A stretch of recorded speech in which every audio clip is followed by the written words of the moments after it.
નમસ્કાર મિત્રો, મારી યુટ્યુબ ચેનલ સંજય પટેલમાં આપનું હાર્દિક સ્વાગત છે। બાળ મિત્રો, આજે આપણે ધોરણ 7 વિષય છે વિજ્ઞાન, તેનો પાઠ 9, પાઠનું નામ છે ગતિ અને સમય। તેની સ્વ અધ્યયન પોથીનું સોલ્યુશન આજે આપણે આ વિડીયોની અંદર જોવાના છીએ। જે મિત્રો અમારી ચેનલમાં નવા છે, જેમણે હજુ સુધી અમારી ચેનલને સબસ્ક્રાઇબ નથી કરી, તે અમારી ચેનલ જરૂર સબસ્ક્રાઇબ કરે, વિડીયો લાઇક કરે, શેર કરે અને બેલ નોટિફિકેશન આઇકોન ઓન કરે, જેથી અમારા દરેક નવા વિડીયોની નોટિફિકેશન તમારા મોબાઈલની સ્ક્રીન પર મળી શકે। મિત્રો, આ દરેક વિડીયોનું PDF સ્વરૂપે સોલ્યુશન મેળવવા માટે અમારી એપ્લિકેશન વિશ્વગુરુ સંજય પટેલ તમારા મોબાઈલના પ્લે સ્ટોરમાંથી સર્ચ કરી ઇન્સ્ટોલ કરી શકશો। તદ્દન ફ્રી એપ છે, કોઈપણ પ્રકારનો ચાર્જ આપની પાસેથી લેવામાં આવતો નથી। એપ્લિકેશનની શરૂઆતની સ્ક્રીન આવી જોવા મળશે। સ્વ અધ્યયન પોથીના વિડીયો જોવા માટે આ ઓપ્શન પર ક્લિક કરી ધોરણ 7 પસંદ કરી વિષય વિજ્ઞાન પર ક્લિક કરી વિડીયોના ઓપ્શન પર ક્લિક કરી તમે વિડીયો જોઈ શકશો અને પીડીએફના ઓપ્શન પર ક્લિક કરી તમે PDF સ્વરૂપે સોલ્યુશન જોઈ શકશો। ખૂબ જ સારી એપ છે, એકવાર જરૂર ડાઉનલોડ કરીને જોજો। તો ચાલો શરૂ કરીએ ધોરણ 7 વિજ્ઞાનનો પાઠ 9 ગતિ અને સમય, તેનું સંપૂર્ણ સોલ્યુશન જોઈએ। સૌપ્રથમ છે આપેલા પ્રશ્નો માટે યોગ્ય વિકલ્પ પસંદ કરી સાચા વિકલ્પની સામે ખરાની નિશાની કરવાની છે। 1 થી 6 પ્રશ્નો છે, તેમાં પહેલું, કયો વિકલ્પ સમયના માપન માટે સંકળાયેલ નથી? તો લંબાઈ આવે, કારણ કે લંબાઈ છે સમય માપવા માટે વપરાતો નથી, તે માપ અથવા તેની કોઈપણ વસ્તુની લંબાઈ માપવા માટે વપરાય છે। બીજું છે, જો નિશ્ચિત અંતર માટે સમય ઘટાડવામાં આવે તો ઝડપ વધે છે। ત્રીજું છે, જો નિશ્ચિત સમય માટે અંતર વધારવામાં આવે તો ઝડપ વધે છે। ચોથું છે, બુજોએ પોતાની બાઇકમાં કાપેલું કુલ અંતર શાની મદદથી જોઈ શકે છે? તો સ્પીડોમીટર, જે આપણને બાઇકની અંદર ઉપર બતાવે છે કેટલા કિલોમીટર ચાલ્યા, તે સ્પીડોમીટર કહેવાય।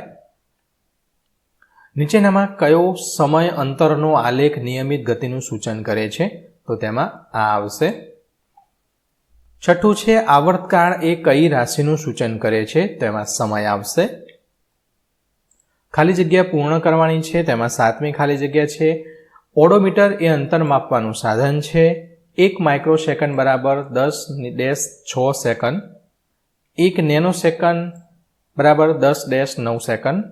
10મું છે, ઝડપ માપવા માટેના સાધનને સ્પીડોમીટર કહે છે। અંતર બરાબર ઝડપ ગુણ્યા સમય।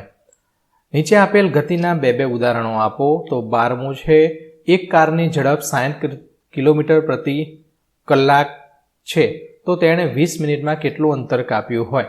તો 60 કિલોમીટર પ્રતિ કલાક હોય, તેણે 20 મિનિટમાં 20 કિલોમીટર જેટલું અંતર કાપ્યું હોય।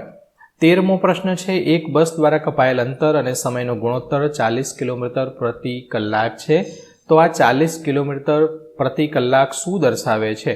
તો 40 કિલોમીટર અંતર એ 1 કલાકમાં તેણે કાપેલું છે, તે બતાવે છે। 14મો પ્રશ્ન છે, જો અંતર સમયનો આલેખ સુરેખ હોય તો તેની ઝડપ વિશે તમે શું અનુમાન કરી શકો? તો અંતર અને સમયનો આલેખ સુરેખ હોય તો તેની ઝડપ અચળ હોય છે। 14મો પ્રશ્ન, પદાર્થની ઝડપ માપવા કઈ બે રાશિ વિશે માહિતી મેળવવી જરૂરી છે? તો અંતર અને સમય વિશે માહિતી મેળવવી જરૂરી છે, એટલે કે ઝડપ માપવા માટે। 5મું છે, નીચે મુજબ જો સમય અંતરનો આલેખ એ સમયની અક્ષને સમાંતર મળે તો તેની ઝડપ વિશે તમે શું કહી શકો? એટલે કે આ રીતે સમાંતર, બંને સમાંતર મળે તો શું કહી શકો? તો આપેલ પદાર્થ સ્થિર અવસ્થામાં છે, એટલે કે કોઈ પણ પ્રકારનું હલનચલન કરતો નથી।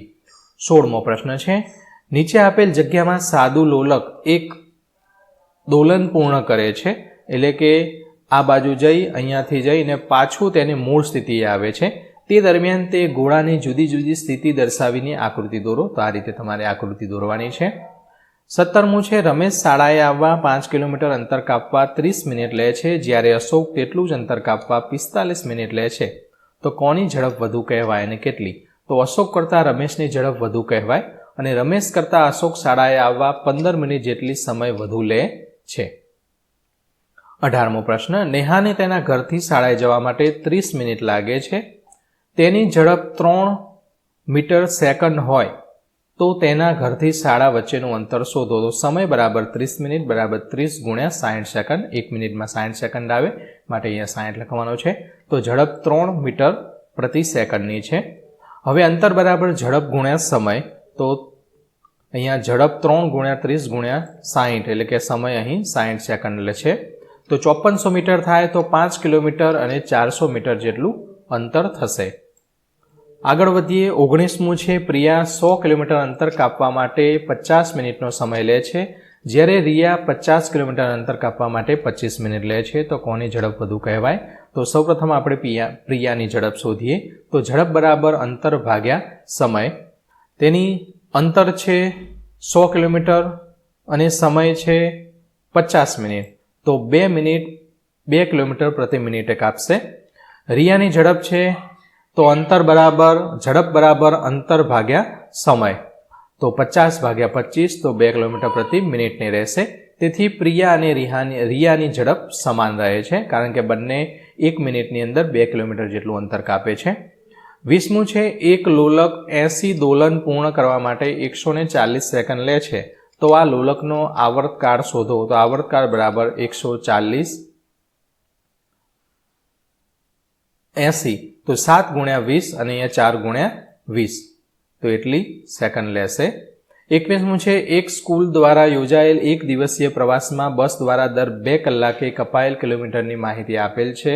તો સમય અંતરનો સુરેખ આલેખ તૈયાર કરવાનો છે. તો આ રીતે તમે સમય અને અંતરનો સુરેખ આલેખ તૈયાર કરી શકશો.